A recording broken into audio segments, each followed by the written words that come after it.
প্রবল ঝড় বৃষ্টির মাঝে বাঁকুড়ার কেঞ্জাকোড়া ঘাটতোর মাঠে তৃণমূল কংগ্রেসের জনসভা। উপস্থিত ছিলেন সায়নী ঘোষ। কি ঘটল এই জনসভায় জেনে নেব আজকের এই প্রতিবেদনে।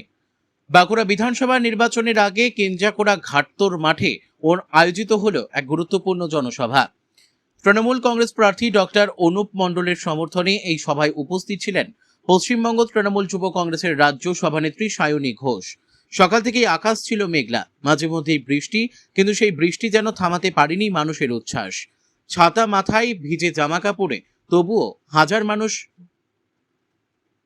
ভিড় জমিয়েছেন মাঠে।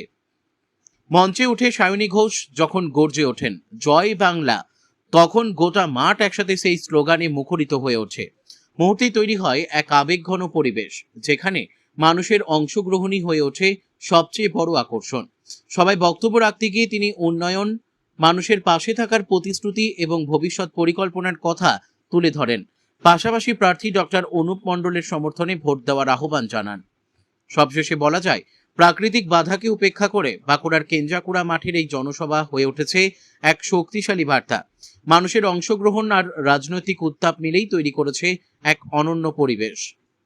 বাঁকুড়া থেকে সুমন গড়াইয়ের report, big news Bangla. Anup মণ্ডলের জন্য একবার জোরে হাততালি। সায়নী ঘোষ এক্ষুনি আমাদের মঞ্চে ঢুকছেন, তার গাড়ি এক্ষুনি চলে আসবে। সায়নী ঘোষের গাড়ি ঢুকছে সায়নী ঘোষের গাড়ি ঢুকে গেছে গাড়ি। আপনারা যে যেখানে আছেন সেটা হোক, যেভাবে যান। তৃণমূল কংগ্রেসের মিটিং মানে বৃষ্টি হবে, এ বৃষ্টি পুষ্প বৃষ্টি, বৃষ্টিতে তৃণমূল কংগ্রেসের কোনো ক্ষতি হবে না, এটা জানবেন। পুষ্প বৃষ্টি, কারণ এবারে অঞ্চল থেকে 2000 ভোটে তৃণমূল কংগ্রেস জিত দেবে। আমাদের কিন্তু সব